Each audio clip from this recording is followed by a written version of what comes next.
Well, Lisa, the good thing about it is he said that when we turn it in this time, he's just going to be giving formative review. So we're Okay. not getting like a grade or anything like that.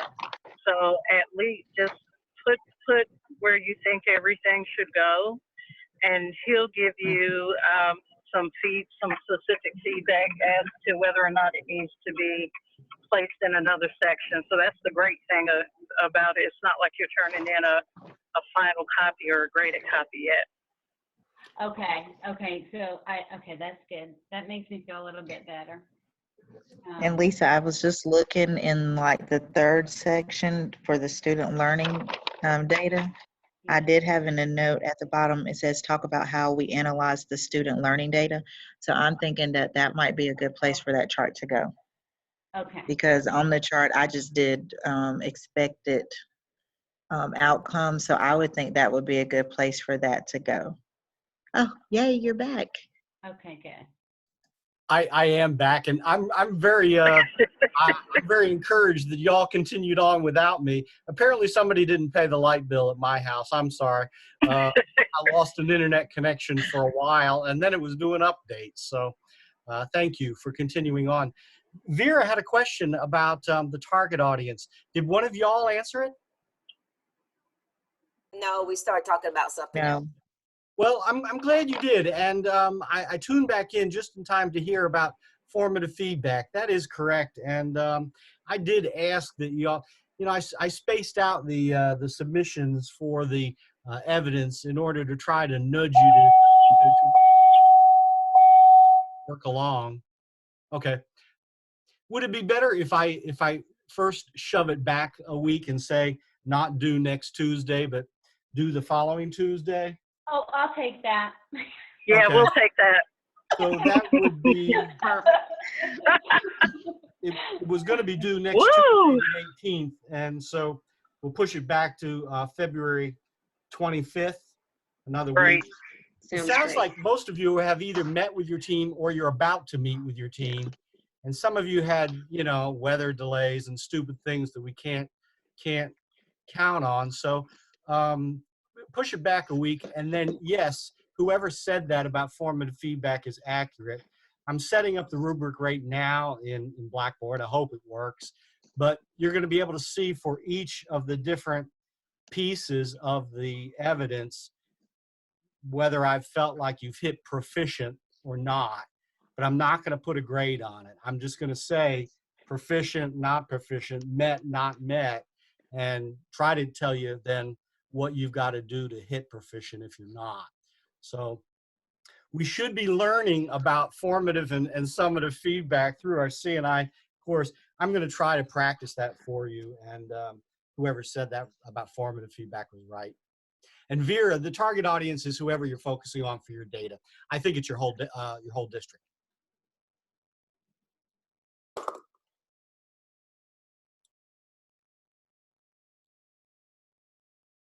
So after Vera, I think Shonda and Robert were the others that hadn't heard from. Are you all still here?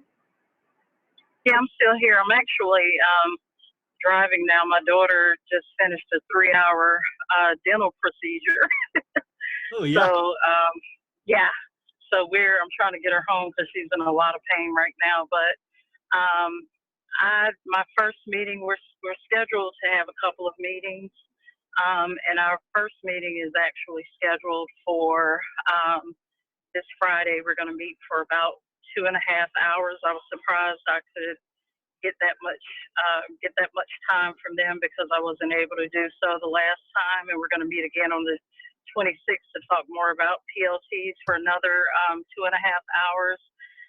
But I did, and if I wasn't driving, I would flip my phone over so you can see it. But I did have an opportunity to put together a Google folder that has the agenda of all of the activities that we'll go through. That's going to help us to review and analyze the different pieces of the data that we're going to look at.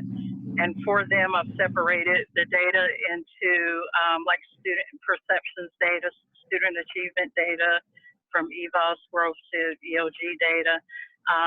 And for discipline and attendance, I have it kind of separated into different categories, and I'm hoping that we can look at one category at a time and be able to provide some feedback on the current state of student learning, versus where we really want our students to be within the district. And let me see, I don't have my my camera on, so you can see I'm in the dark driving. Don't worry about that. That sounds like a good progress report on your plan for your meeting. And Right.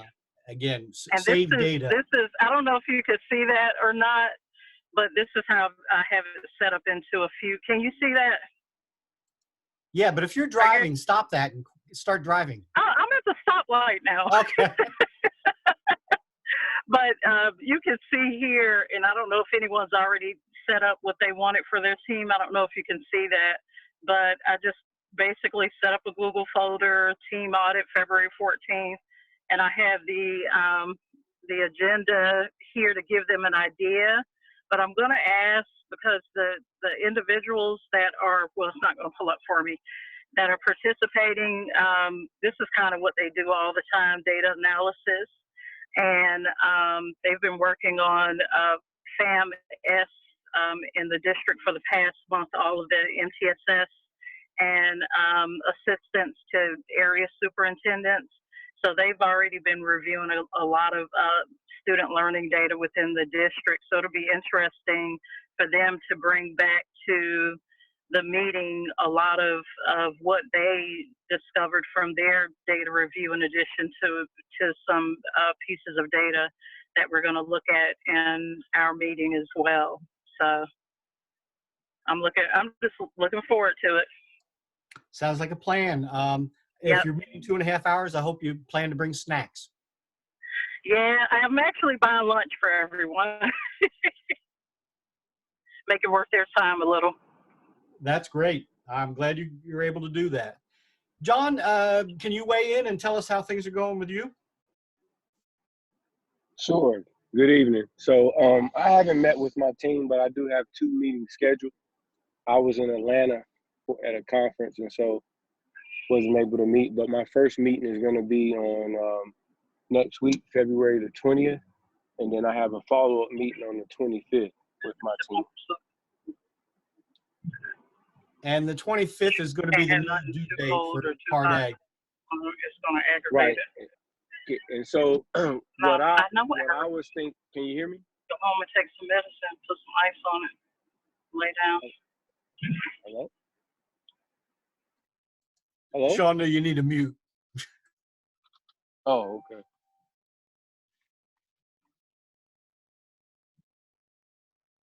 Can you hear me? Go ahead, John. I'm sorry. So yeah, so what you said you're gonna have the due date now on the 25th. So I'm gonna meet with them on the 25th before everything has to be turned in and just do a final review of what I'm gonna submit that evening.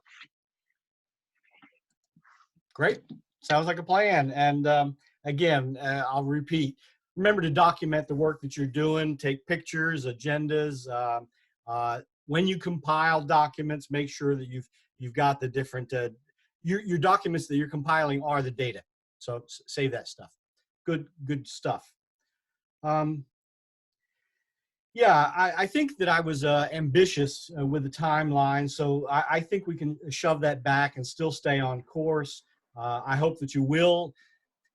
You know, I guess in my mind, I had planned on 5 or 6 meetings, having you meet very frequently, weekly or bi-weekly with your data teams. I don't believe that's realistic, but if you can schedule at least 3 meetings, you know, 1 each month perhaps, in order to gather the data, analyze the data, and then write it up, I think you'll stay on track to get this evidence done by the end of the semester. Please don't fall behind. Do get me something by the 25th, and I'll get you feedback on it and tell you if you're on track or need to tweak it some more. As soon as you have these meetings and excuse me, as soon as you have these meetings and analyze the data for part A, you need to shift gears and start thinking about part B and the PLC stuff. I was going to just say that Graham and Ferreter, chapters 3 and 4, have some good stuff when you're starting to think about SIP and teams. And also, again, I really appreciate that you're learning from one another and borrowing and sharing outside of class. When you're starting to think about PLCs in the district as a whole, in here, in chapter 4, there's stuff about team development and what we can do as instructional leaders to help team development. Your teams are going to be at different stages all over the place. Tuckman has this 4 stages that he talks about. You may have heard: forming, storming, norming, and performing. And you might just start your conversation about PLCs in the district in terms of thinking. In terms of getting people together in collaborative groups to work together, are we at the forming stage, storming, norming, or performing? And read the descriptions. That's part of this week's reading, I think. But I hope that that'll start getting you thinking about PLCs and the current state of PLCs in your district. PLCs can do lots of different things that do look like professional development, that do look like curriculum development in terms of curriculum mapping. In our middle school, the 6th grade teachers never talked to the 7th grade teachers, never talked to the 8th grade teachers. So we spent a planning day getting them together and asking them to bring their maps and make big wall charts on mapping the curriculum. That was not a big deal, but it started lots of great conversations in PLC teams about, well, gosh, we're not too aligned with what the 6th grade language arts teachers are doing or what the 8th grade language arts teachers are doing. What can we as 7th grade do better? So it got lots of good conversations started, and it wasn't hard to do.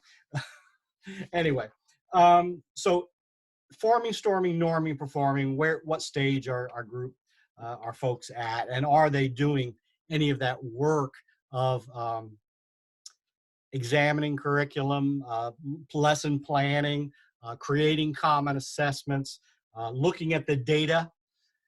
Everybody's going to be at different places along that continuum somewhere, and if you're just at the forming stage, that's okay. If you're at the performing, and folks have been working together in PLCs for a long time, that's a whole different picture. But again, you're going to have to try to capture a snapshot of the current state of PLCs in the district, and that's part B. So as soon as you're done, with part A, take that hat off and start thinking with your PLC hat on. I could go on and on about the course content and stuff. I did load the PDSA cycle up there, and I want to come back and talk some more about continuous improvement, but PDSA, plan, do, study, act, and anyway. What I'd like to do next is questions for the good of the order. Please, what burning question do you have that maybe your classmates also have that you want to ask Dr. P? Dr. P, where do I put that chart? Do I put it goes in part A, correct?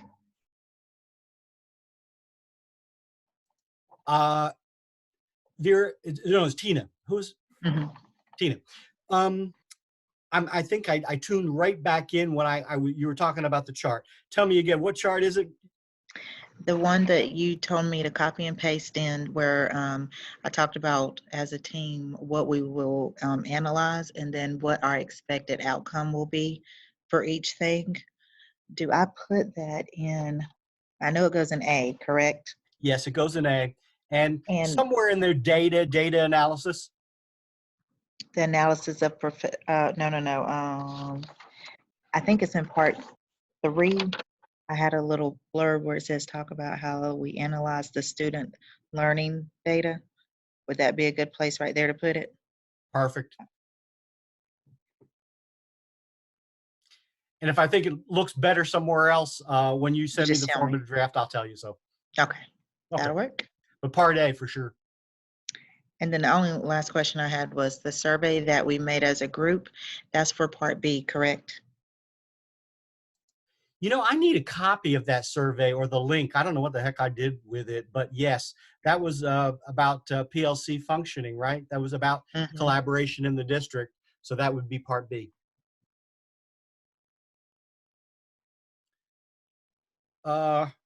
Lisa created that.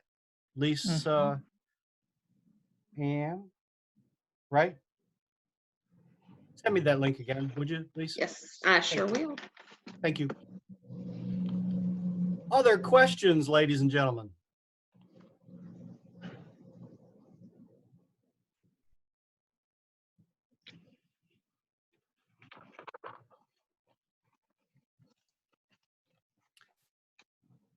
Again, I am so encouraged that y'all continue to meet and talk with one another when I went dark. I appreciate that. And maybe I should just set up the meeting and then stay in the background and shut up and let y'all talk. Do you need time to do that?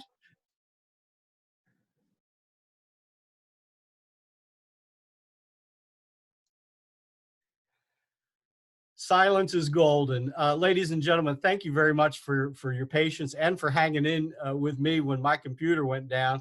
I'll see you again soon, and I'm going to push back the date for Part A. Keep trucking, please. Keep working on it. Meet with your group, and don't forget to document your work so that you can load that and show it as evidence. Evidence of collaboration is important in our model this semester. So thank you for doing that. Thanks for being here tonight, and have a great week. Hope you stay out of floods and stuff.